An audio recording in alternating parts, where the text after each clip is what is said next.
गुरु नानक साहब महाराज बाल उम्र दे विच पांधे दे कोल पढ़न वास्ते जांदे।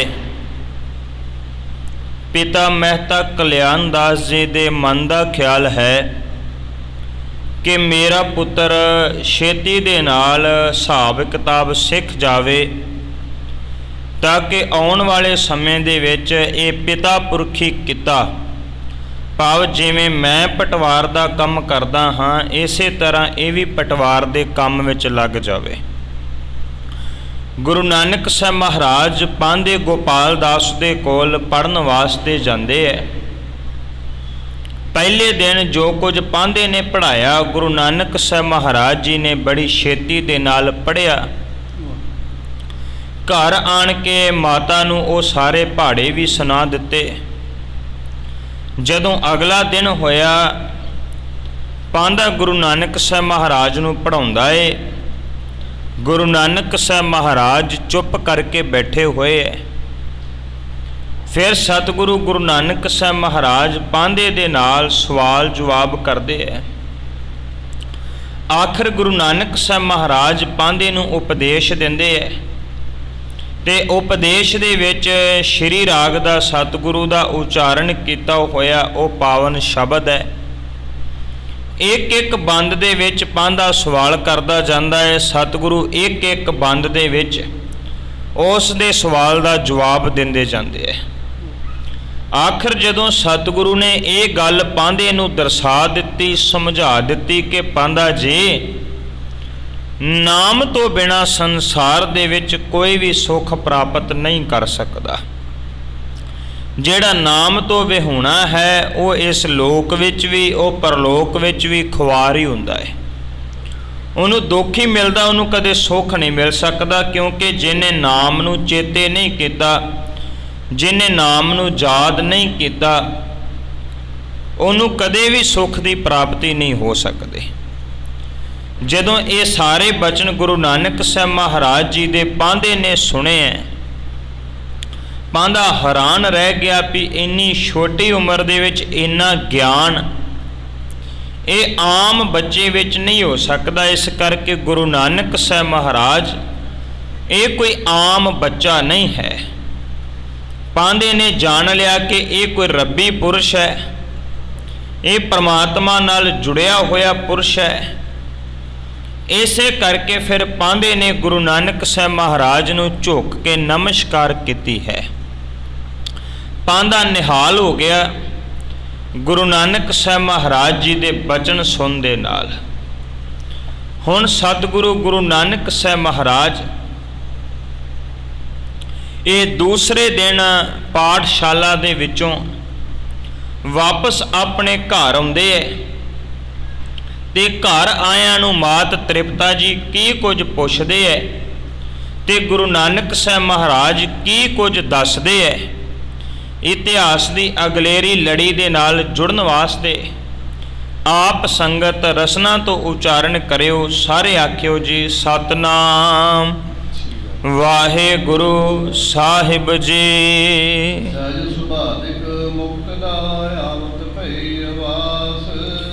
गुरु नानक साहब महाराज सहज सुभाए अपने घर आ जाते है ते घर दे विच जदों अंदर दाखल होंदे हन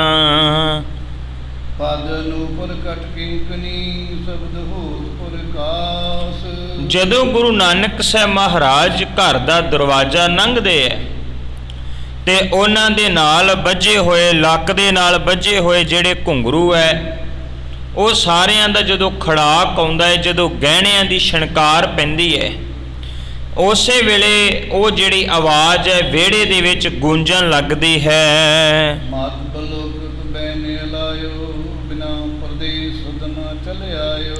गुरु नानक साहब महाराज जी जदों वेड़े दे अंदर दाखल हुंदे आवाज़ आउंदी है उस वेले मात तृप्ता जी वेखदे है।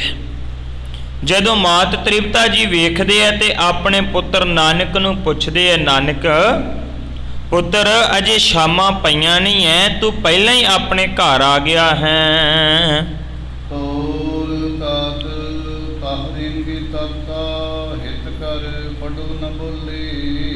ਜਾਤਾ। ਗੁਰੂ ਨਾਨਕ ਸਾਹਿਬ ਮਹਾਰਾਜ ਨੂੰ ਮਾਤ ਤ੍ਰਿਪਤਾ ਕਹਿੰਦੇ ਨੇ, ਪੁੱਤਰ ਜੀ ਅਜੇ ਤਰਕਾਲਾਂ ਪਈਆਂ ਨੇ, ਸ਼ਾਮਾਂ ਪਈਆਂ ਨੇ, ਤੁਸੀਂ ਪਹਿਲਾਂ ਕਿਵੇਂ ਆ ਗਏ ਪਾਠਸ਼ਾਲਾ ਦੇ ਵਿੱਚੋਂ? ਜਦੋਂ ਤੁਹਾਡੇ ਪਿਤਾ ਜੀ ਘਰ ਆਉਣਗੇ ਤੇ ਗੁੱਸੇ ਹੋਣਗੇ, ਇਸ ਕਰਕੇ ਤੁਸੀਂ ਮਨ ਲਾ ਕੇ, ਚਿੱਤ ਲਾ ਕੇ ਪੜ੍ਹਾਈ ਕਰਿਆ ਕਰੋ, ਖੇਡਣ ਦੇ ਵਿੱਚ ਧਿਆਨ ਨਾ ਕਰਿਆ ਕਰੋ। ਕੀ ਨਿਆਈ ਅਵਨੀ ਖੰਤ ਸੰਤ ਸੁਖਦਾਈ। ਤੇ ਕਵੀ ਸੰਤੋਖ ਸਿੰਘ ਕਹਿੰਦੇ ਨੇ ਗੁਰੂ ਨਾਨਕ ਸਾਹਿਬ ਮਹਾਰਾਜ ਜੀ ਜਿਹੜੇ ਹਨ, ਉਹਨਾਂ ਨੇ ਆਪਣੇ ਨੇਤਰਾਂ ਦੇ ਵਿੱਚ ਨੀਰ ਭਰ ਲਿਆ, ਪਾਣੀ ਭਰ ਲਿਆ, ਉੱਥੇ ਹੀ ਧਰਤੀ ਦੇ ਉੱਪਰ ਬੈਠ ਗਏ ਹਨ ਤੇ ਧਰਤੀ ਨੂੰ ਖੋਦਣ ਲੱਗ ਗਏ ਹਨ। ਤੀਲੇ ਦੇ ਨਾਲ ਜਿਵੇਂ ਆਮ ਬੱਚਾ ਫਰੋਲਦਾ ਹੈ ਨਾ, ਉਵੇਂ ਫਰੋਲਣ ਲੱਗੇ ਹਨ। ਕਰ ਸੋ ਕਰ ਗਏ ਕਰ ਪੁਨ ਮਾਤਾ, ਅੰਕ ਵਸਾਈ ਕਿਹੋ ਕੋ ਭਾਤਾ।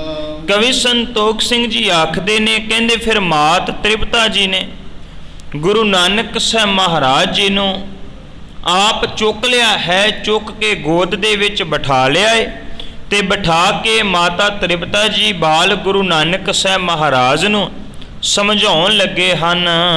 ਭੁੱਖ ਨਿਵਰ ਦੇਹ ਕਰਵਾਈ, ਭੋਜਨ ਮੁਰਦ ਮਾਦਰ ਲਿਓ ਨਿਤ ਖਾਈ। ਕੀ ਕਹਿੰਦੀ ਹੈ ਮਾਂ ਜਦੋਂ ਬੱਚੇ ਨੂੰ ਸਮਝਾਉਂਦੀ ਹੈ ਕਿ ਤੂੰ ਪੜਨ ਜਾ, ਕੋਈ ਲਾਲਚ ਹੀ ਦੇਵੇਗੀ? ਲਾਲਚ ਦੇ ਕੇ ਕਹਿੰਦੀ ਹੈ ਕਿ ਜਾਂ ਤੇ ਤੈਨੂੰ ਆਹ ਚੀਜ਼ ਲੈ ਦਿਆਂਗੇ, ਤੈਨੂੰ ਆਹ ਕਰ ਦਿਆਂਗੇ, ਜੋ ਤੂੰ ਮੰਗੇਗਾ ਉਹ ਕਰ ਦਿਆਂਗੇ, ਤੂੰ ਪੜ੍ਹਿਆ ਕਰ, ਇੱਦਾਂ ਕਰਿਆ ਕਰ। ਤੇ ਕਵੀ ਸੰਤੋਖ ਸਿੰਘ ਦਰਸਾ ਰਹੇ ਨੇ, ਕਹਿੰਦੇ ਮਾਤ ਤ੍ਰਿਪਤਾ ਵੀ ਐਵੇਂ ਕਹਿ ਰਹੇ ਹੈ। ਕੀ ਕਹਿੰਦੇ ਨੇ ਕਿ ਵੇਖ ਪੁੱਤਰ, ਤੈਨੂੰ ਹੋਰ ਗਹਿਣੇ ਲੈ ਕੇ ਦੇਵਾਂਗੇ, ਤੈਨੂੰ ਮਿੱਠੇ ਦੇ ਨਾਲ ਮੈਂ ਭੋਜਨ ਦਿਆਂਗੀ, ਪ੍ਰਸ਼ਾਦਾ ਦਿਆਂਗੇ, ਪਰ ਤੂੰ ਪੜ੍ਹਿਆ ਕਰ। ਜੀ ਅਬ ਬੜੇ ਪ੍ਰੀਤ ਕਰ ਲੇਖਾ, ਕਾਜ ਆਵੇ ਹੋਏ ਵਸੇਖਾ। ਜੇ ਤੂੰ ਹੁਣ ਪ੍ਰੀਤ ਲਾ ਕੇ, ਧਿਆਨ ਲਾ ਕੇ ਜੇ ਤੂੰ ਪੜ੍ਹ ਲਵੇਂ ਨਾ, ਤੇ ਕੱਲ ਨੂੰ ਇਹ ਪੜ੍ਹਿਆ ਹੋਇਆ ਲੇਖਾ ਤੇਰੇ ਕੰਮ ਆਵੇਗਾ, ਤੇਰੀ ਜ਼ਿੰਦਗੀ ਦੇ ਵਿੱਚ ਕੰਮ ਆ ਸਕਦਾ ਹੈ। ਤੇ ਜੇ ਤੂੰ ਹੁਣ ਪੜ੍ਹਿਆ ਨਹੀਂ ਤੇ ਫਿਰ ਤੂੰ ਵੱਡਾ ਹੋ ਕੇ ਕਿਵੇਂ ਇਹ ਹਿਸਾਬ ਕਿਤਾਬ ਦਾ ਕੰਮ ਕਾਰਜ ਕਿਵੇਂ ਕਰੇਗਾ? ਅਜਰ ਮਾਜ ਵਿਚਰਤ ਮਦਰ, ਸੰਜ ਭਈ ਕਾਲ।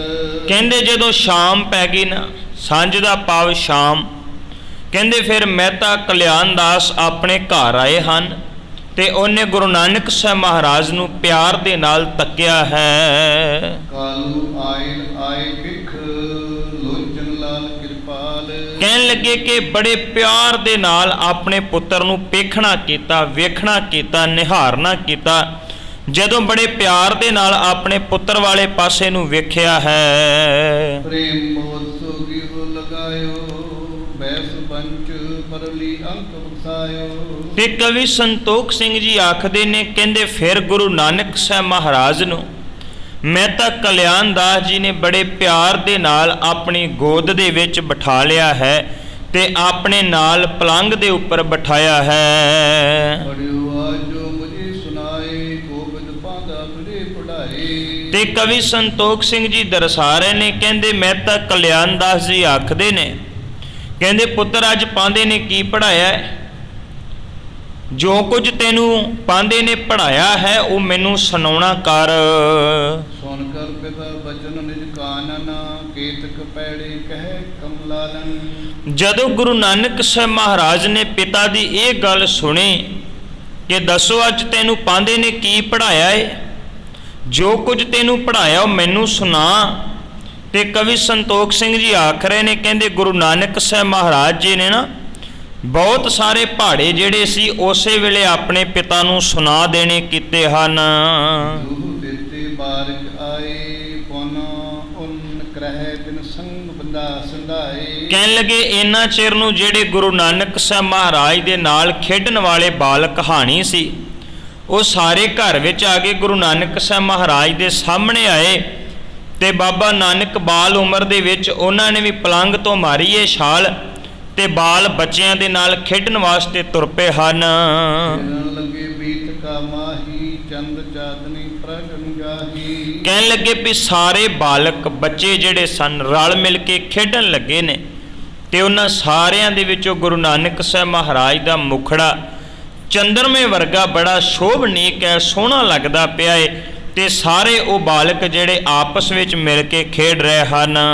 ਮੁਖ ਨਾਨਕ ਸੁਣੇ ਕਹਾਣੀ ਭਜਨ ਭਗਤ ਸੋ ਮਿਲੀ ਜ਼ੁਬਾਨੀ। ਕਵੀ ਸੰਤੋਖ ਸਿੰਘ ਜੀ ਆਖਦੇ, ਕਹਿੰਦੇ ਗੁਰੂ ਨਾਨਕ ਸਾਹਿਬ ਮਹਾਰਾਜ ਆਪਣੇ ਮੁਖਾਰ ਬਿੰਦ ਤੋਂ, ਆਪਣੇ ਮੁਖੜੇ ਤੋਂ ਉਹਨਾਂ ਬੱਚਿਆਂ ਨੂੰ ਕਹਾਣੀਆਂ ਸੁਣਾਉਂਦੇ, ਪ੍ਰੇਮ ਦੀਆਂ ਗਥਾਵਾਂ ਸੁਣਾਉਂਦੇ, ਭਗਤੀ ਦੇ ਰਸ ਵਾਲੀਆਂ ਗੱਲਾਂ ਜਿਹੜੀਆਂ ਸਨ ਉਹ ਬਾਲ ਗੁਰੂ ਨਾਨਕ ਸਾਹਿਬ ਮਹਾਰਾਜ ਆਪਣੇ ਹਾਣੀਆਂ ਨੂੰ ਸੁਣਾਇਆ ਕਰਦੇ ਸਨ।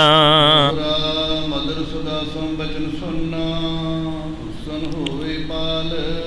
ਕਹਿਣ ਲੱਗੇ ਜਦੋਂ ਗੁਰੂ ਨਾਨਕ ਸਾਹਿਬ ਮਹਾਰਾਜ ਦੇ ਮੁਖ ਤੋਂ ਮਿੱਠੇ ਮਿੱਠੇ ਬੋਲ ਉਹ ਸਾਰੇ ਬਾਲਕ ਸੁਣਿਆ ਕਰਦੇ ਤੇ ਉਹ ਐ ਸੁੰਨ ਹੋ ਜਾਂਦੇ, ਚੁੱਪ ਹੋ ਜਾਂਦੇ। ਉਹ ਚੁੱਪ ਕਰਕੇ ਗੁਰੂ ਨਾਨਕ ਸਾਹਿਬ ਮਹਾਰਾਜ ਦੇ ਬਚਨਾਂ ਨੂੰ ਸੁਣੀ ਜਾਂਦੇ ਸਨ। ਕਹਿਣ ਲੱਗੇ ਨਾਲੇ ਫਿਰ ਗੁਰੂ ਨਾਨਕ ਸਾਹਿਬ ਮਹਾਰਾਜ ਦੇ ਨਾਲ ਪ੍ਰੇਮ ਕਰਦੇ ਤੇ ਨਾਲੇ ਉਹਨਾਂ ਦੇ ਮਨ ਵਿੱਚ ਹੋਰ ਚਾਉ ਵੱਧਦਾ ਜਾਂਦਾ, ਹੋਰ ਸੁਣਾ, ਹੋਰ ਸੁਣਾ, ਹੋਰ ਮਨ ਵਿੱਚ ਗੁਰੂ ਨਾਨਕ ਸਾਹਿਬ ਮਹਾਰਾਜ ਪ੍ਰਤੀ ਪਿਆਰ ਤੇ ਸ਼ਰਧਾ ਜਿਹੜੀ ਹੈ ਉਹਨਾਂ ਬੱਚਿਆਂ ਦੇ ਮਨ ਵਿੱਚ ਆ ਜਾਂਦੀ ਹੈ।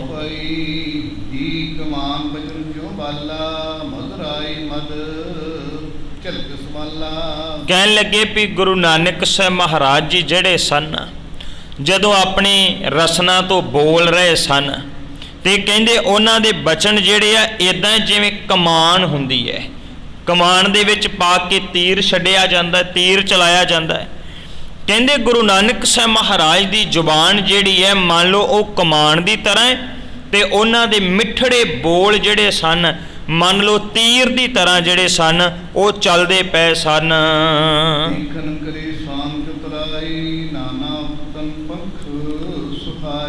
ਕਹਿਣ ਲੱਗੇ ਵੀ ਉਹਨਾਂ ਦੇ ਸਿਆਣਪ ਜਿਹੜੀ ਹੈ ਉਹ ਸਾਣ ਦੀ ਤਰ੍ਹਾਂ ਹੈ ਤੇ ਗੁਰੂ ਨਾਨਕ ਸਾਹਿਬ ਮਹਾਰਾਜ ਜੀ ਦੇ ਜਿਹੜੇ ਮਿੱਠੜੇ ਬੋਲ ਉਹਨਾਂ ਦੀਆਂ ਦਲੀਲਾਂ, ਉਹਨਾਂ ਦੀ ਦਲੀਲ ਦੇ ਸਾਹਮਣੇ ਕੋਈ ਖੜਨ ਵਾਲਾ ਨਹੀਂ ਸੀ।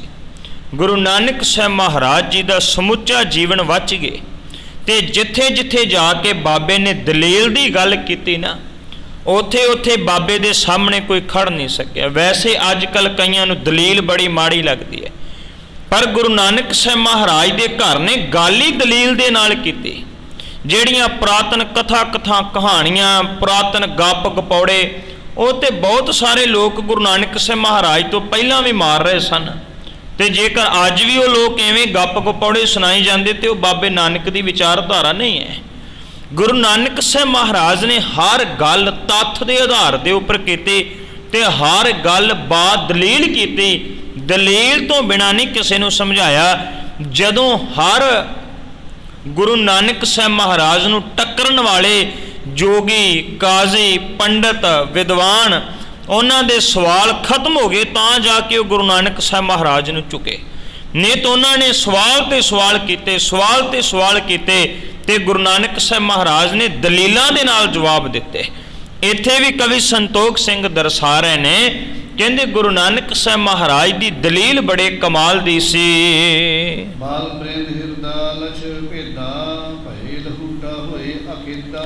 ਕਹਿਣ ਲੱਗੇ ਵੀ ਗੁਰੂ ਨਾਨਕ ਸਾਹਿਬ ਮਹਾਰਾਜ ਆਪਣੇ ਮਿੱਠੇ ਮਿੱਠੇ ਬੋਲਾਂ ਦੇ ਨਾਲ ਜਦੋਂ ਬੋਲਦੇ ਨਾ ਤੇ ਮੰਨ ਲਓ ਉਹਨਾਂ ਦੇ ਬਚਨਾਂ ਦੇ ਤੀਰ ਜਿਹੜੇ ਸਨ ਉਹ ਜਿਹੜੇ ਹਾਣੀ ਸਨ, ਜਿਹੜੇ ਬਾਕੀ ਦੇ ਬੱਚੇ ਸਨ ਉਹਨਾਂ ਦੇ ਹਿਰਦਿਆਂ ਨੂੰ ਵਿੰਨੀ ਜਾ ਰਹੇ ਸਨ। ਭਾਵ ਗੁਰੂ ਨਾਨਕ ਸਾਹਿਬ ਮਹਾਰਾਜ ਦੇ ਬਚਨਾਂ ਦੇ ਨਾਲ ਉਹ ਜਿਹੜੇ ਨਾਲ ਦੇ ਸਾਥੀ ਸਨ ਉਹ ਗੁਰੂ ਨਾਨਕ ਸਾਹਿਬ ਮਹਾਰਾਜ ਤੇ ਮੋਹਿਤ ਹੋ ਜਾਂਦੇ ਸਨ।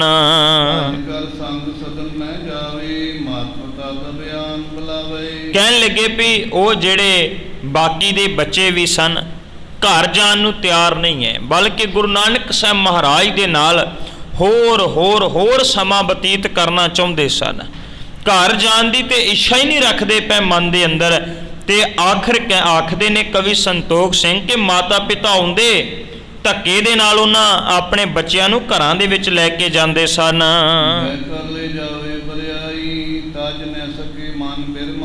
ਕਹਿਣ ਲੱਗੇ ਵੀ ਭਾਵੇਂ ਉਹ ਮਾਤਾ ਪਿਤਾ ਧੱਕੇ ਦੇ ਨਾਲ ਉਹਨਾਂ ਬਾਲਕਾਂ ਨੂੰ ਘਰ ਤੇ ਲੈ ਜਾਂਦੇ ਪਰ ਉਹਨਾਂ ਦਾ ਧਿਆਨ ਫਿਰ ਵੀ ਗੁਰੂ ਨਾਨਕ ਸਾਹਿਬ ਮਹਾਰਾਜ ਦੇ ਵਿੱਚ ਹੀ ਲੱਗਾ ਰਹਿੰਦਾ ਸੀ।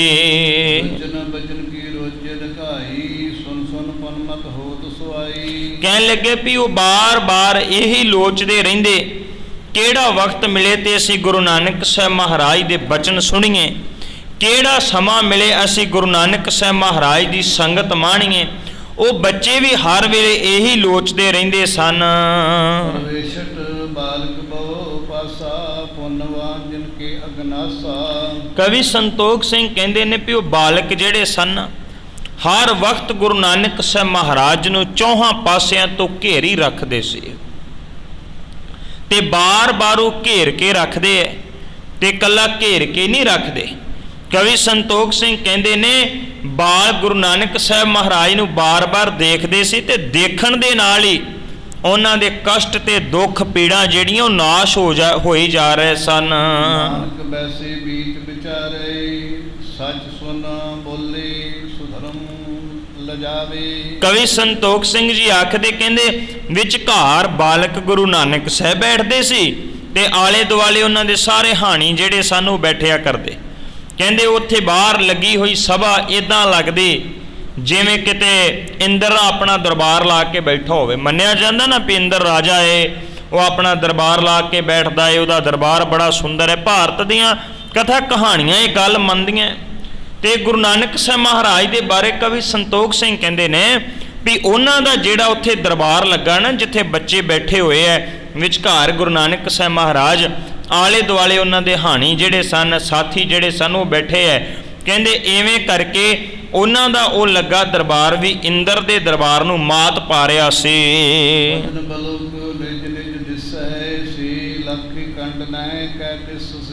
ਕਹਿਣ ਲੱਗੇ ਵੀ ਹਰ ਕੋਈ ਗੁਰੂ ਨਾਨਕ ਸਾਹਿਬ ਮਹਾਰਾਜ ਦੇ ਮੁਖ ਵੱਲ ਨੂੰ ਤੱਕਦਾ ਪਿਆ ਸੀ, ਉਹਨਾਂ ਦੇ ਪਾਵਨ ਮੁਖਾਰ ਬਿੰਦ ਵੱਲ ਹੀ ਵੇਖੀ ਜਾ ਰਿਹਾ ਸੀ। ਤੇ ਜਿਹੜਾ ਸਾਹਮਣੇ ਨਹੀਂ ਬੈਠਾ, ਜਿਹੜਾ ਮਗਰ ਬੈਠਾ ਏ, ਉਹ ਗੁਰੂ ਨਾਨਕ ਸਾਹਿਬ ਮਹਾਰਾਜ ਦੀ ਪਿੱਠ ਵਾਲੇ ਪਾਸੇ ਤੱਕਦਾ ਪਿਆ ਸੀ।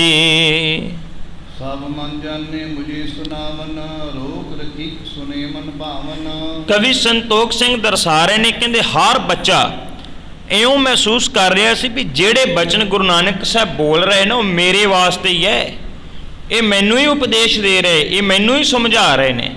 ਕਹਿੰਦੇ ਗੁਰੂ ਨਾਨਕ ਸਾਹਿਬ ਮਹਾਰਾਜ ਦੇ ਮੁਖ ਤੋਂ ਸੁਣ ਕੇ ਤੇ ਉਹ ਜਿਹੜੇ ਬੱਚੇ ਆ ਬਲਕਿ ਸਾਹ ਰੋਕ ਕੇ ਗੁਰੂ ਨਾਨਕ ਸਾਹਿਬ ਦੇ ਬਚਨਾਂ ਨੂੰ ਸੁਣਦੇ ਤੇ ਗੁਰੂ ਨਾਨਕ ਸਾਹਿਬ ਦੇ ਬਚਨ ਸੁਣ ਕੇ ਨਿਹਾਲ ਹੋ ਰਹੇ ਸਨ। ਮਿਲ ਬਾਲਕ ਸੋ ਖੇਲ ਪੇਲ ਤੇ ਮਿਲ ਬਾਲਕ ਸੋ ਖੇਲ ਤੇ ਚੱਲ ਆਏ ਨਿਜ ਧਾਮ। ਕਹਿੰਦੇ ਵੀ ਇਦਾਂ ਕਰਕੇ ਫਿਰ ਬਾਲਕ ਬੱਚੇ ਜਿਹੜੇ ਸਨ ਖੇਡਦਿਆਂ ਫਿਰ ਆਖਿਰਕਾਰ ਆਪਣੇ ਘਰਾਂ ਨੂੰ ਵਾਪਸ ਮੁੜ ਆਏ ਹਨ। ਅੰਨ ਖਾਏ ਕਰਮਾਸੇ ਸੁੱਤੀ ਤਨ ਅਬਿਰਾਮ। ਕਹਿਣ ਲੱਗੇ ਫਿਰ ਉਹਨਾਂ ਨੇ ਘਰੇ ਆਣ ਕੇ ਭੋਜਨ ਛਕਿਆ ਏ ਤੇ ਭੋਜਨ ਛਕਣ ਤੋਂ ਬਾਅਦ ਫਿਰ ਉਹ ਸਾਰੇ ਬਾਲਕ ਸੌਂ ਗਏ ਹਨ। ਚੌਪਈ ਜਾਮ ਜਾਮਨੀ ਜਾਗਨ ਨੀਮਾ ਜਬ ਕਾ ਤਨ ਧਰ ਦਾਨੀ ਛਿਮਾ। ਕਹਿਣ ਲੱਗੇ ਵੀ ਗੁਰੂ ਨਾਨਕ ਸਾਹਿਬ ਮਹਾਰਾਜ ਨੇ ਜਦੋਂ ਦਾ ਪਾਵਨ ਪ੍ਰਕਾਸ਼ ਧਾਰਨ ਕੀਤਾ ਸੀ, ਸੁਰਤ ਸੰਭਾਲੀ ਹੈ, ਉਦੋਂ ਦਾ ਹੀ ਉਹਨਾਂ ਨੇ ਇੱਕ ਨੇਮ ਬਣਾਇਆ ਕਿ ਪਹਿਰ ਰਾਤ ਰਹਿੰਦੀ ਉਹ ਉੱਠ ਪੈਂਦੇ ਸਨ। ਹੋਰ ਭਈ ਕੀਨੇ ਇਸ਼ਨਾਨਾ ਪਟ ਪੈਰ ਕੇ ਸੁੰਦਰ ਵਿਦਨਾਨਾ। ਕਹਿਣ ਲੱਗੇ ਅੱਜ ਗੁਰੂ ਨਾਨਕ ਸਾਹਿਬ ਮਹਾਰਾਜ ਅੰਮ੍ਰਿਤ ਵੇਲੇ ਉੱਠੇ ਐ, ਉੱਠ ਕੇ ਉਹਨਾਂ ਨੇ ਇਸ਼ਨਾਨ ਕੀਤਾ ਹੈ ਤੇ ਸੋਹਣੇ ਬਸਤਰ ਜਿਹੜੇ ਸਨ, ਕੱਪੜੇ ਸਨ, ਉਹ ਧਾਰਨ ਕੀਤੇ ਨੇ।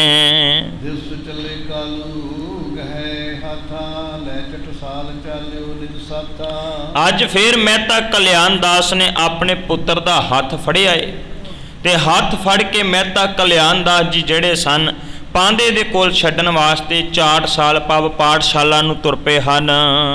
ਪਾਂਧੇ ਸੇ ਬੋਲਿਓ ਹੈ ਧਰ ਕੇ ਦਿਓ ਵਢਾਏ ਹਿਰਦੇ ਰੁਚ ਕਰਕੇ।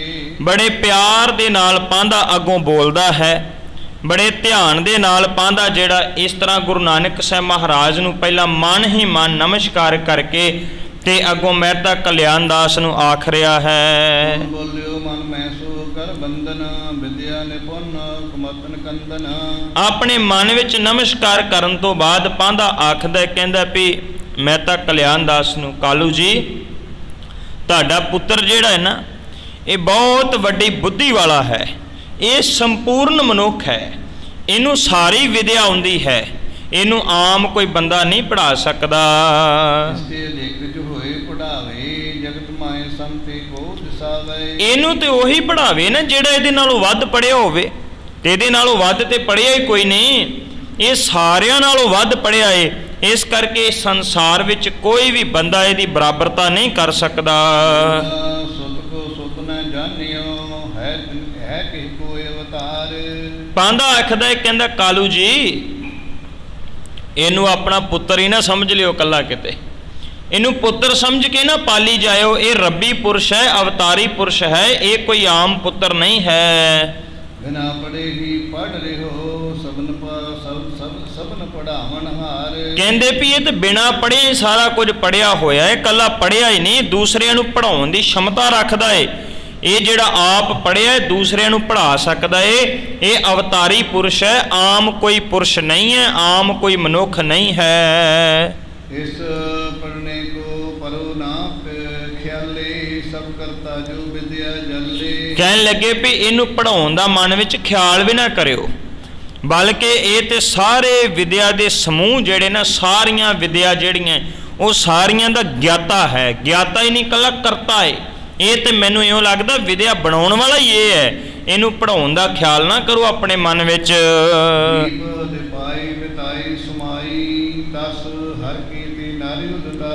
ਪਾਂਧਾ ਆਖਰੇ ਕਹਿੰਦਾ ਕਾਲੂ ਜੀ ਇਹ ਤੇ ਇਦਾਂ ਹੈ ਵੀ ਗੁਰੂ ਨਾਨਕ ਸਾਹਿਬ ਜਿਹੜੇ ਸੂਰਜ ਸਮਾਨ ਹੈ ਤੇ ਮੈਂ ਦੀਵੇ ਦੀ ਤਰ੍ਹਾਂ। ਹੁਣ ਕੋਈ ਦੀਵਾ ਹੱਥ 'ਚ ਫੜ ਕੇ ਕਵੇ ਮੈਂ ਸੂਰਜ ਨੂੰ ਰੋਸ਼ਨੀ ਦੇਣੀ ਹੈ ਤੇ ਮੂਰਖਤਾ ਹੀ ਹੈ ਨਾ। ਇਹ ਤੇ ਖੁਦ ਸੂਰਜ ਦੀ ਤਰ੍ਹਾਂ ਨੇ, ਅਸੀਂ ਦੀਵੇ ਦੀ ਤਰ੍ਹਾਂ ਹਾਂ, ਅਸੀਂ ਇਹਨੂੰ ਕੁਝ ਨਹੀਂ ਕਰ ਸਕਦੇ। ਸੁਤ ਉਸਤਤ ਸੁਨ ਸੁਰਤ ਮਹਿ ਕਾਲੂ ਬਿਨ ਸਬਦਾ ਹਰਖ ਵਸਾਲੂ। ਕਹਿਣ ਲੱਗੇ ਵੀ ਜਦੋਂ ਗੁਰੂ ਨਾਨਕ ਸਾਹਿਬ ਮਹਾਰਾਜ ਦੀ ਭਾਵ ਆਪਣੇ ਪੁੱਤਰ ਦੀ ਇੰਨੀ ਸਿਫਤ ਸੁਣ ਰਿਹਾ ਨਾ ਪਾਂਧਾ, ਤੇ ਸਿਫਤ ਸੁਣਦਿਆਂ ਸੁਣਦਿਆਂ ਆਪਣੇ ਮਨ ਵਿੱਚ ਬੜਾ ਖੁਸ਼ ਹੋ ਰਿਹਾ ਏ, ਬੜਾ ਕਰਨ ਲੱਗਿਓ ਕਾਰਜ ਨਿਜ ਦੋ। ਕਹਿਣ ਲੱਗੇ ਵੀ ਇਦਾਂ ਕਰਕੇ ਫਿਰ ਗੁਰੂ ਨਾਨਕ ਸਾਹਿਬ ਮਹਾਰਾਜ ਨੂੰ ਨਾਲ ਲੈ ਕੇ ਮਹਿਤਾ ਕਲਿਆਣ ਦਾਸ ਜੀ ਵਾਪਸ ਆਪਣੇ ਘਰ ਆ ਗਏ ਹਨ ਤੇ ਆਣ ਕੇ ਆਪਣੇ ਕੰਮ ਕਰਨ ਲੱਗ ਗਏ ਹਨ। ਨਾਨਕ ਇੱਛਾ ਜਹਵਾ ਵਿਚਰੇ ਬਾਲਕ ਮੈਂ ਹੈ ਮਿਲ ਤਹਾ। ਕਹਿਣ ਲੱਗੇ ਵੀ ਗੁਰੂ ਨਾਨਕ ਸਾਹਿਬ ਮਹਾਰਾਜ ਵੀ ਹੁਣ ਆਪਣੀ ਇੱਛਾ ਦੇ ਮੁਤਾਬਕ ਜਾ ਕੇ ਬਾਹਰ ਤੁਰਦੇ ਫਿਰਦੇ ਤੇ ਬਾਲਕਾਂ ਨਾਲ ਖੇਡਣ ਲੱਗ ਜਾਂਦੇ ਹਨ। ਮਸਤਕ ਆਇਤ ਦ੍ਰਿਪਤ ਦੁਤ ਚਿਤ ਮੋਹਤ ਮਨਰ ਬਾਲ। ਕਹਿਣ ਲੱਗੇ ਵੀ ਗੁਰੂ ਨਾਨਕ ਸਾਹਿਬ ਮਹਾਰਾਜ ਜੀ ਦਾ ਚੌੜਾ ਮਸਤਕ, ਮੱਥਾ ਬੜਾ ਚੌੜਾ ਸੀ, ਉਹਨਾਂ ਦਾ ਤੇਜ ਪ੍ਰਤਾਪ ਜਿਹੜਾ ਬਹੁਤ ਜ਼ਿਆਦਾ ਸੀ। ਹਰ ਕੋਈ ਗੁਰੂ ਨਾਨਕ ਸਾਹਿਬ ਮਹਾਰਾਜ ਨੂੰ ਦੇਖ ਕੇ ਤੱਕ ਕੇ ਖਲੋ ਜਾਂਦਾ ਤੇ ਉਹਨਾਂ ਵੱਲ ਨੂੰ ਤੱਕਣ ਲੱਗ ਪੈਂਦਾ ਸੀ।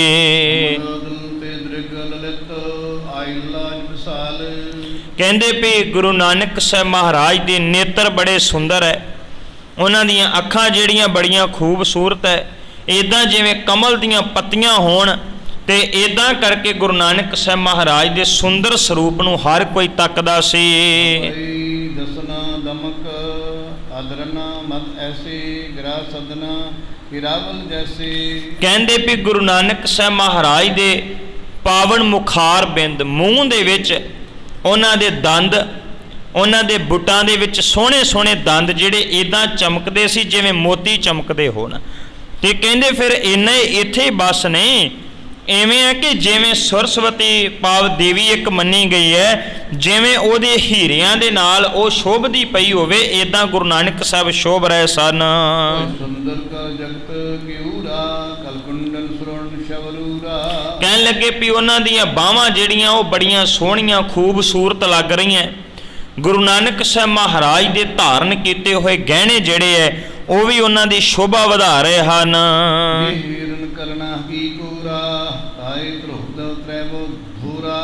ਕਹਿਣ ਲੱਗੇ ਵੀ ਜਿਹੜਾ ਗੁਰੂ ਨਾਨਕ ਸਾਹਿਬ ਮਹਾਰਾਜ ਨੂੰ ਵੇਖਦਾ ਏ ਤੇ ਵੇਖਣ ਦੇ ਨਾਲ ਹੀ ਸਾਰੀਆਂ ਸੰਸਾਰ ਦੀਆਂ ਬਖਸ਼ਿਸ਼ਾਂ ਜਿਹੜੀਆਂ ਨਾ ਉਹ ਪ੍ਰਾਪਤ ਕਰ ਲੈਂਦਾ ਹੈ।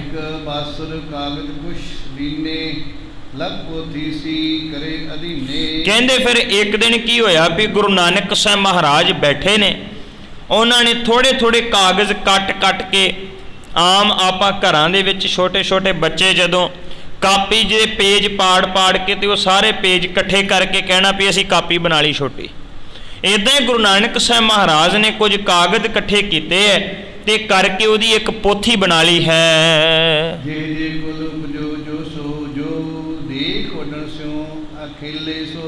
ਕਹਿਣ ਲੱਗੇ ਵੀ ਇਹ ਤੇ ਉਸ ਕੁੱਲ ਦੀ ਰੀਤ ਮੁਤਾਬਕ ਹੈ, ਜਿਹੜੀ ਉਸ ਬੇਦੀ ਕੁਲ ਦੀ ਰੀਤ ਹੈ। ਜਿਹੜਾ ਵੀ ਵੱਡਾ ਵਡੇਰਾ ਉਹਦੇ ਵਿੱਚ ਪੈਦਾ ਹੁੰਦਾ ਏ ਉਹ ਗਿਆਨਵਾਨ ਹੁੰਦਾ ਏ, ਗਿਆਨੀ ਪੁਰਸ਼ ਹੋਇਆ ਕਰਦਾ ਹੈ। ਕਰ ਮੈਂ ਕਹੇ ਕਰੀ ਕਿਉ ਲੀਲਾ ਪਤ ਉਦਾਹਰਨ ਬਿਰਧ ਗਹੀਲਾ। ਕਹਿਣ ਲੱਗੇ ਵੀ ਜਿਹੜੇ ਗੁਰੂ ਨਾਨਕ ਸਾਹਿਬ ਮਹਾਰਾਜ ਪਤਤਾਂ ਦਾ ਉਧਾਰ ਕਰਨ ਵਾਲੇ ਹਨ, ਉਸ ਗੁਰੂ ਨਾਨਕ ਸਾਹਿਬ ਮਹਾਰਾਜ ਨੇ ਇੱਕ ਹੋਰ ਕੌਤਕ ਜਿਹੜਾ ਨਾ ਉਹ ਰਚਨਾ ਕੀਤਾ ਹੈ। ਉਸ ਕੌਤਕ ਨੂੰ ਕਵੀ ਸੰਤੋਖ ਸਿੰਘ ਦਰਸਾ ਰਹੇ ਹਨ। ਕਾਲੂ ਚੱਲ ਤੇ ਕਾਲ ਮੈਂ ਆਏ ਲਾਲ ਕਲ ਦੇਖ। ਕਹਿੰਦੇ ਇੰਨਾ ਚਿਰ ਨੂੰ ਮਹਿਤਾ ਕਲਿਆਣ ਦਾਸ ਨੇ ਦੇਖਿਆ ਵੀ ਨਾਨਕ ਬੈਠਾ ਕੀ ਕਰ ਰਿਹਾ ਹੈ, ਇਹ ਕਿਹੜੇ ਕਾਗਜ਼ ਕੱਟੀ ਜਾ ਰਹੇ ਹੈ, ਕੱਟ ਕੱਟ ਕੇ ਕੀ ਬਣਾਈ ਜਾ ਰਿਹਾ ਹੈ। ਮਹਿਤਾ ਕਲਿਆਣ ਦਾਸ ਨੇ ਆਣ ਕੇ ਦੇਖਿਆ ਹੈ। ਬੋਲੇ ਬੋਲ ਬਲਾਸ ਕੇ ਪ੍ਰੇਮ ਧਰੋ ਜੋ ਵੇਖ। ਬੜੇ ਪਿਆਰ ਦੇ ਨਾਲ ਆਣ ਕੇ ਮਹਿਤਾ ਕਲਿਆਣ ਦਾਸ ਜੀ ਬੋਲਦੇ ਹਨ, ਆਖਦੇ ਨੇ ਨਾਨਕ ਕੀ ਕਰ ਰਿਹਾ ਹੈ। ਕਹੋ ਭਾਤ ਕਾਗਜ਼ ਕਰ ਲੀਨੋ ਕਿਆ ਤੁਮ ਪੜੋ ਸਿਸਨ ਮੈਂ ਦੀਨੋ। ਮਹਿਤਾ ਕਲਿਆਣ ਦਾਸ ਆਖਦੇ ਨਾਨਕ ਬੜੇ ਕਾਗਜ਼ ਫੜੇ ਐ, ਕੀ ਪੜਦਾ ਪਿਆ ਹੈ, ਕੀ ਕਰ ਰਿਹਾ ਹੈ, ਮੈਨੂੰ ਵੀ ਥੋੜਾ ਜਿਹਾ ਦੱਸਣਾ ਕਰ। ਮੈਂ ਤੁਧ ਹੀਰਤ ਕਾਹੂ ਹਿਰਦਾ ਲਗਾਇਓ ਕਾਗਜ਼ ਮਾਹੂ। ਕਾਲੂ ਜੀ ਆਖਦੇ ਨੇ, ਕਹਿੰਦੇ ਪੁੱਤਰ ਬੜਾ ਧਿਆਨ ਖੂਬ ਕੇ ਬੈਠਾ ਹੋਇਆ ਹੈ, ਇੱਧਰ ਉੱਧਰ ਕਿਤੇ ਝਾਕਦਾ ਵੀ ਨਹੀਂ। ਜਿਹੜਾ ਬੰਦਾ ਆਪਣੇ ਕੰਮ 'ਚ ਮਸਤ ਹੋਵੇ ਉਹ ਇੱਧਰ ਉੱਧਰ ਵੇਖਦਾ ਹੀ ਨਹੀਂ ਕੀ ਬਣ ਰਿਹਾ ਹੈ। ਗੁਰੂ ਨਾਨਕ ਸਾਹਿਬ ਮਹਾਰਾਜ ਉਸ ਕਾਗਜ਼ਾਂ ਵਾਲੇ ਕੌਤਕ ਦੇ ਵਿੱਚ ਬੜੇ ਮਸਤ ਹੈ, ਇੱਧਰ ਉੱਧਰ ਕਿਧਰੇ ਵੀ ਨਹੀਂ ਵੇਖਦੇ। ਕਾਲੂ ਜੀ ਕਹਿੰਦੇ ਨਾਨਕ ਕੀ ਕਰਦਾ ਹੈ। ਜੋ ਪੰਡਤ ਵੇਦਾਂਤ ਵਿਚਾਰਤ ਨਾਇਕ ਨ ਮਨ ਕੋ ਕਿਤਹੂ ਤਾਰਤ। ਕਵੀ ਸੰਤੋਖ ਸਿੰਘ ਕਹਿੰਦੇ ਕਾਲੂ ਜੀ ਕਹਿੰਦੇ ਵੀ ਐਦਾਂ ਤੇ ਪੰਡਤ ਵਿਦਵਾਨ ਬੰਦਾ ਜਿਹੜਾ ਨਾ ਉਹ ਵਿਦਾਂਤਾਂ ਨੂੰ ਪੜ੍ਹਦਾ ਏ, ਵੱਡੇ ਵੱਡੇ ਧਾਰਮਿਕ ਗ੍ਰੰਥਾਂ ਨੂੰ ਪੜ੍ਹਦਾ, ਫਿਰ ਉਹ ਇੱਧਰ ਉੱਧਰ ਨਹੀਂ ਵੇਖਦਾ। ਮੈਨੂੰ ਲੱਗਦਾ ਤੂੰ ਵੀ ਕੋਈ ਵੱਡਾ ਹੀ ਕੰਮ ਕਰ ਰਿਹਾ ਹੈ। ਸੁਣ ਕਰ ਪਿਤਾ ਬਚਨ ਕੇ ਬੋਲੇ ਸੰਪਟ ਬ੍ਰਿਧਮ ਅੰਮ੍ਰਿਤ ਖੋਲੇ। ਕਹਿਣ ਲੱਗੇ ਵੀ ਪਿਤਾ ਦੀ ਗੱਲ ਸੁਣ ਕੇ ਫਿਰ ਗੁਰੂ ਨਾਨਕ ਸਾਹਿਬ ਮਹਾਰਾਜ ਬੋਲੇ ਨੇ, ਤੇ ਜਦੋਂ ਗੁਰੂ ਨਾਨਕ ਸਾਹਿਬ ਮਹਾਰਾਜ ਬੋਲਦੇ ਨੇ ਉਹਨਾਂ ਦੇ ਮੁਖ ਚੋਂ ਐਦਾਂ ਹੈ ਜਿਵੇਂ ਅੰਮ੍ਰਿਤ ਵਰਸ ਰਿਹਾ ਹੋਵੇ। ਸਲੋਕੀ ਪਦ ਹੈ ਗੀਤਾ ਅਰਥ ਵਿਚਾਰੋ ਤੇ ਕਰ ਪ੍ਰੀਤਾ। ਗੁਰੂ ਨਾਨਕ ਸਾਹਿਬ ਮਹਾਰਾਜ ਕਹਿੰਦੇ ਵੀ ਪਿਤਾ ਜੀ ਮੈਂ ਗਿਆਨ ਦੀ ਗੱਲ ਪੜ੍ਹ ਰਿਹਾ। ਗੀਤਾ ਦੇ ਵਿੱਚ ਵੀ ਬਹੁਤ ਸਾਰਾ ਗਿਆਨ ਹੈ, 18 ਅਧਿਆਏ ਹੈ ਉਹਦੇ, ਤੇ ਕਹਿੰਦੇ ਵੀ ਮੈਂ ਗਿਆਨ ਦੀ ਗੱਲ ਪੜ੍ਹ ਰਿਹਾ ਹਾਂ। ਗੀਤਾ ਵੀ ਪੜ੍ਹ ਰਿਹਾ ਵੀ ਗਿਆਨ ਹੈ। ਜਦੋਂ ਇਹ ਗੱਲ ਸੁਣੀ ਹੈ ਮਹਿਤਾ ਕਲਿਆਣ ਦਾਸ ਜੀ ਨੇ, ਜਿਸ ਕੀ ਪੜਨ ਵਿਚਾਰਨ ਕਰਕੇ ਸਭ ਮਾਰਗ ਪਰ ਹੈ ਹਿਤ ਧਰ ਕੇ। ਗੁਰੂ ਨਾਨਕ ਸਾਹਿਬ ਮਹਾਰਾਜ ਕਹਿੰਦੇ ਪਿਤਾ ਜੀ ਜਿਹਨੂੰ ਲੋਕ ਮੰਨਦੇ ਐ ਵੀ ਇਹਨੂੰ ਪਿਆਰ ਨਾਲ ਪੜ੍ਹੀਏ ਤੇ ਸਾਰਾ ਕੁਝ ਪ੍ਰਾਪਤ ਹੋ ਜਾਂਦਾ ਹੈ, ਪ੍ਰੇਮ ਦੀ ਜਿਹੜੀ ਪ੍ਰਾਪਤੀ ਹੋ ਜਾਂਦੀ ਹੈ, ਮੈਂ ਵੀ ਉਹਨੂੰ ਪੜ੍ਹਨਾ ਕਰ ਰਿਹਾ ਹਾਂ। ਕਾਲੂ ਹੁਰ ਅਚਰਜ ਕਰਤ ਅਚਰਜ ਬਚਨ ਸੁਨਿਓ ਜੋ। ਕਹਿਣ ਲੱਗੇ ਵੀ ਜਦੋਂ ਗੁਰੂ ਨਾਨਕ ਸਾਹਿਬ ਮਹਾਰਾਜ ਦੇ ਮੁਖਾਰ ਬਿੰਦ ਤੋਂ ਮਹਿਤਾ ਕਾਲੂ ਜੀ ਨੇ ਆਹ ਬਚਨ ਸੁਣੇ ਨਾ ਵੀ ਮੈਂ ਗਿਆਨ ਪੜ੍ਹ ਰਿਹਾ, ਬੜਾ ਹੈਰਾਨ ਹੋਇਆ ਮਹਿਤਾ ਕਾਲੂ ਜੀ। ਲਖਨੇ ਕੀ ਲਾਲਸ ਲੱਗੀ ਕੂਰ ਸੇ ਸਾਚ ਭਲੋ ਸੂ। ਕਹਿਣ ਲੱਗੇ ਹੁਣ ਮਨ ਵਿੱਚ ਲਾਲਸਾ ਲੱਗੀ ਵੀ ਸੱਚੀ ਮੁੱਚੀ ਵੇਖਾਂ ਵੀ ਸੱਚੀ ਗਿਆਨ ਪੜ੍ਹ ਰਿਹਾ, ਕੋਈ ਗੀਤਾ ਪੜ੍ਹ ਰਿਹਾ, ਕੋਈ ਧਰਮ ਦੇ ਗ੍ਰੰਥ ਦੀ ਗੱਲ ਪੜ੍ਹ ਰਹੇ ਨੇ। ਮਨ ਵਿੱਚ ਲਾਲਸਾ ਲੱਗੀ ਤੇ ਵੇਖਣ ਵਾਸਤੇ ਆਖਦੇ ਹਨ। ਪੜ੍ਹ ਕਰਦੇ ਹੋ ਸੁਨਾਈ ਅਰਥ ਭਨੋਹੇ ਪਰੇ ਲਿਖਾਈ। ਕਹਿਣ ਲੱਗੇ ਵੀ ਫਿਰ ਮਹਿਤਾ ਕਾਲੂ ਜੀ ਆਖਦੇ, ਕਹਿੰਦੇ ਨਾਨਕ ਮੈਨੂੰ ਵੀ ਪੜ੍ਹ ਕੇ ਸੁਣਾ ਭਲਾ ਤੂੰ ਕੀ ਪੜ੍ਹ ਰਿਹਾ ਹੈ, ਕੀ ਕਰ ਰਿਹਾ ਹੈ, ਇਹ ਮੈਨੂੰ ਵੀ ਥੋੜਾ ਜਿਹਾ ਸੁਣਾਉਣਾ ਕਰ। ਸੁਣ ਬਿਦਗੀ ਬਾਣੀ ਸੁਖਾਨੀ ਅਰਥ ਕਹਿ ਕੇ ਜੇ ਦੁਖਾਨੀ। ਪਿਤਾ ਦੀ ਗੱਲ ਸੁਣ ਕੇ ਗੁਰੂ ਨਾਨਕ ਸਾਹਿਬ ਮਹਾਰਾਜ ਨੇ ਸਾਰਾ ਗਿਆਨ ਜਿਹੜਾ ਹੈ ਆਪਣੇ ਪਿਤਾ ਮਹਿਤਾ ਕਲਿਆਣ ਦਾਸ ਨੂੰ ਪੜ੍ਹਾਉਣਾ ਕੀਤਾ ਹੈ। ਜਦੋਂ ਗੁਰੂ ਨਾਨਕ ਸਾਹਿਬ ਮਹਾਰਾਜ ਨੇ ਗਿਆਨ ਪੜ੍ਹ ਕੇ ਮਹਿਤਾ ਕਲਿਆਣ ਦਾਸ ਨੂੰ ਸੁਣਾਇਆ ਤੇ ਸਾਚੇ ਸੀ ਗੁਰੂ ਨਾਨਕ ਸਾਹਿਬ ਮਹਾਰਾਜ ਜਿਹੜੇ ਭਵ ਸਾਗਰ ਤੋਂ ਪਾਰ ਕਰਨ ਵਾਲੇ ਸਨ।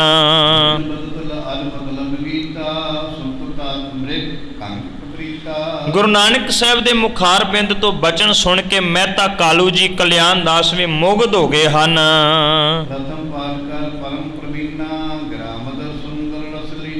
ਗੁਰੂ ਨਾਨਕ ਸਾਹਿਬ ਮਹਾਰਾਜ ਦੇ ਮੁਖ ਤੋਂ ਮਧੁਰ ਬਾਣੀ, ਮਿੱਠੀ ਬਾਣੀ, ਮਿੱਠੇ ਬੋਲ ਸੁਣ ਸੁਣ ਕੇ ਤੇ ਜਿਹੜੇ ਮਹਿਤਾ ਕਲਿਆਣ ਦਾਸ ਸਨ ਹੈਰਾਨ ਹੋ ਰਹੇ ਸਨ। ਗੁਰੂ ਨਾਨਕ ਸਾਹਿਬ ਮਹਾਰਾਜ ਨੇ ਐ ਗਿਆਨ ਦੀ ਗੱਲ ਨਿਚੋੜ ਕੱਢ ਕੇ ਸਾਰੇ ਦਾ ਸਾਰਾ ਸੱਚ ਜਿਹੜਾ ਸੀ ਨਾ ਉਹ ਅੱਜ ਮਹਿਤਾ ਕਲਿਆਣ ਦਾਸ ਜੀ ਨੂੰ ਸਮਝਾ ਦਿੱਤਾ ਹੈ, ਦਰਸਾ ਦਿੱਤਾ ਹੈ। ਕਰ ਕਾਲੂ ਕਰਤ ਵਿਚਾਰਾ ਪੁਨ ਪਾਉਂਦੇ ਕੇ ਬਚਨ ਚਤਾਰਾ। ਹੁਣ ਜਦੋਂ ਕਾਲੂ ਜੀ ਨੇ